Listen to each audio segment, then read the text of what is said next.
চাকরি চলছে, তাতে দানা পেশা হচ্ছে, পাশে হাসাইনে করিমাইন, ইমামে হাসান, ইমামে হুসাইন রাদিয়াল্লাহু তাআলা দুলনায় আরাম করছেন আর দুলনা দুলছে, কিন্তু ফাতিমা চাকরির পাশে মাটিতে আরাম করছেন, অর্থাৎ ঘুমাচ্ছেন।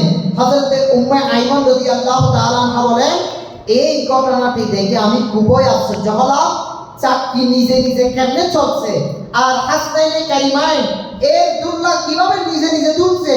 আমি আমার এই আশ্চর্যের বিষয়টি জানার জন্য ও বিশ্বের সংবাদদাতা নবী সাল্লাল্লাহু আলাইহি ওয়াসাল্লাম এর দরবারে উপস্থিত হলাম। ইয়া রাসূলুল্লাহ, সাইয়্যিদা ফাতিমা তো আরাম করছেন, কিন্তু চাকরি চলছে, দুলনা দুলছে, এর রহস্য কি? তখন আমার নবী সাল্লাল্লাহু আলাইহি ওয়াসাল্লাম ইরশাদ করলেন, হে উম্মে আইমান, প্রচন্ড গরম, রমজান মাস, ফাতেমা রোজা রেখেছে আর আল্লাহ পাক ফাতিমার উপর ঘুমের প্রাধান্য বাড়িয়ে দিয়েছে, যাতে কিছুক্ষণ আরাম করে নেয় আর সে যেন গরমের তীব্রতা অনুভব না করে।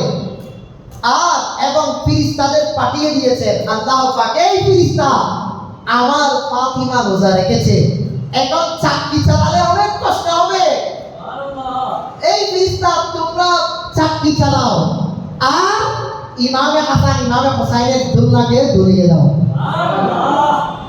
হে আশিকানে রাসূল, হয়তো আমাদের বুঝে আসেনি, ভাবুন একবার, প্রচন্ড গরম আর সেই গরম আরব শরীফে মাহে রমজানে সাইয়্যিদা ফাতিমাতুজ জাহরা রাদিয়াল্লাহু তাআলা রোজা রেখেছেন, আর অপরদিকে আমাদের এখানে তেমন গরম পড়ে না, আর যদি কোথাও পড়ে তবে এখন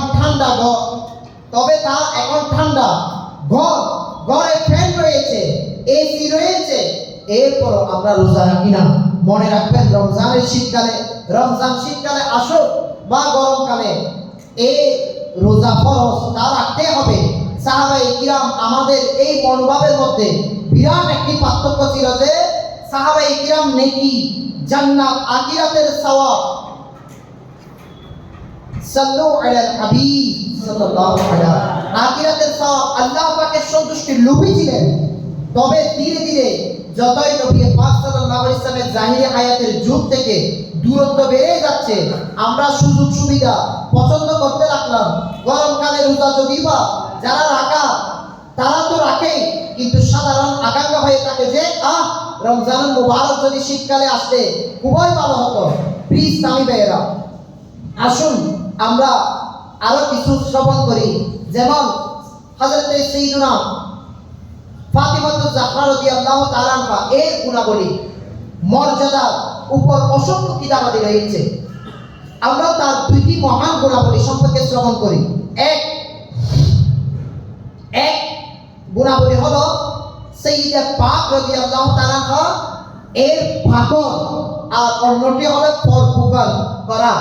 পাগল হলো আমাদের সমাজে সাধারণ পাগল শব্দটি দ্বারা দারিদ্রতা, অসচ্ছলতাকে বোঝানো হয়। যেমন ফাতিমাতুজ জাহরা আল্লাহর পানা, এই অর্থে ফকির ছিলেন না, আল্লাহ পাক বেয়াদবি থেকে রক্ষা করুক আমাদেরকে। এই হিসেবে তো সাইয়্যিদা ফাতিমা রাদিয়াল্লাহু তাআলা আনহা এর চেয়ে বড় ধনী আর কেউ হতে পারে না। তিনি তো মালিকে জান্নাত, সাহিবে কাউসার, প্রিয় নবীর শাহজাদি। কেউ মানুক না মানুক, সত্য তো এটাই যে আজ দুনিয়া পবিত্র পাক পাঞ্চেতনে আমাদের প্রিয় নবী সাল্লাল্লাহু আলাইহি ওয়াসাল্লাম তার শাহজাদি খাতুনে জান্নাত, তার স্বামী মাওলা মুশকিল কুশা এবং তার শাহজাদা ইমামে হাসান, ইমামে হুসাইনের সদকায় তো আজ আমরা দুনিয়াতে এসেছি। পাচ্ছি, ইনাদের সদকায় পাচ্ছি। মূলত পাগল সুফিয়ায়ে কিরাম একটি পরিভাষা, এর অর্থ হলো আল্লাহ পাক ব্যতীত প্রতিটি জিনিসের প্রতি অমুখাপেক্ষী হয়ে যাওয়া। আর হযরতে আবু বকর সিদ্দিক রাহমাতুল্লাহি আলাইহি বলেন, যদি কারো দুনিয়ার সমস্ত দৌলত মিলে যায় আর সে একদিনে তার সদকা খয়রাত করে দেয়, অতঃপর তার অন্তর এই খেয়াল আসে যে কিছু টাকা যদি নিজের জন্য রেখে দিতাম তাহলে এমন ব্যক্তি ফাখরে সত্যবাদী নয়। হযরতে আবু আলী দাক্কাক রাহমাতুল্লাহি আলাইহি কিসমতে একটি সত্যিকারের ফকির আসলো, তার পরনে ছিল ছোটের পোশাক, হযরতে আবু আলী দাক্কাক রহমাতুল্লাহি তাআলা আলাইহি এর একজন সাকরিত এমনিতে মজা করতে গিয়ে সে ফকিরকে বলল, এই পোশাকটি কত দিয়ে কিনেছেন? এখন শুনুন ফকিরকে কে হয়ে থাকে। সেই ফকিরটি বলল, এই পোশাকটি আমি দুনিয়ার বিনিময়ে কিনেছি, আর আমাকে বলা হয়েছে পরকালের বিনিময়ে এটা বিক্রি করে দিতে, কিন্তু আমি সেটাকে বিক্রি করিনি। উদ্দেশ্য হলো যে এটাই, এই পোশাকটি আল্লাহ পাকের সন্তুষ্টির জন্য পরিধান করেছি। আর সুলতানুল ফখর হযরত শাইখ সুলতান বাহু রহমাতুল্লাহি তাআলা বলেন, ফখরের সর্বোচ্চ স্তরে পৌঁছে লোক ফানাফিদা হয়েছে। ইসলামী ভাইরা, আর খাতুনে জান্নাতে একটি আমল ছিল ফখর।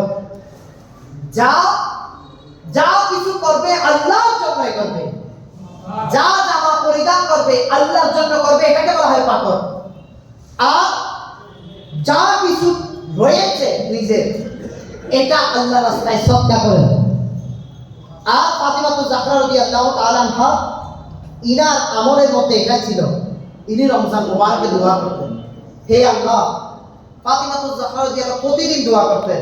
ইমামে হাসান ইমামে হুসাইন রাদিয়াল্লাহু তাআলা বলেন যে আমি আমার আম্মা জানকে রাতে জায়নামাজের উপর এমন ভাবে দেখতাম, আমি যখন সকাল হতো সকাল বেলায় আমার আম্মাকে জায়নামাজে দেখতাম।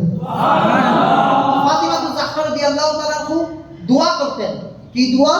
হে আল্লাহ, আমার প্রতিবেশীর মধ্যে যারা অভাবী আছে তাদের অভাব দূর করে দাও, আমার প্রতিবেশীর মধ্যে যারা ঋণের মধ্যে আছে তাদের ঋণ পরিশোধ করে দাও, আল্লাহ যারা সমস্যা আছে তাদের সমস্যা দূর করে দাও। তখন ইমামে হুসাইন রাদিয়াল্লাহু তাআলা বললেন, আম্মা জান, আপনি যে আপনার নিজের জন্য দোয়া করেন না, আপনি প্রতিবেশীর জন্য কেন দোয়া করেন? আপনি তো আগে নিজে দোয়া করতে পারেন।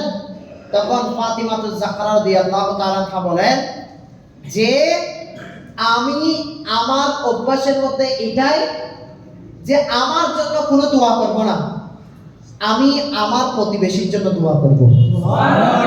এই আমলটা ছিল ফাতিমাতুজ জাহরা রাদিয়াল্লাহু তাআলা। বললেন, আমার প্রতিবেশী যদি সমস্যায় থাকে, তাহলে আমি যদি ভালো থাকি, তাহলে এটা আল্লাহর দরবারে যারা মকবুলিয়ত হয়, যারা আল্লাহর নেক হয়, আল্লাহর নেক বান্দাদের আমলনামায় এটা থাকে না যে নিজের জন্য নিজেই ভালো থাকে, বরং যারা আল্লাহর নেক হয়ে যায়, যারা ফানাফিল্লার স্তরে পৌঁছে যায়, তাদের আমল এটাই, নিজের জন্য চাইবে না, অন্যজনের জন্য চাইবে। আজকে রমজানুল মুবারক, ইসলামীদের আজকে এই রমজান সদকা করার মাস। যারা মোবাইলে ভিডিও আসি বন্ধ করে দিচ্ছে, সোশ্যাল মিডিয়া জিন্দাবাদ। এই রমজান মাস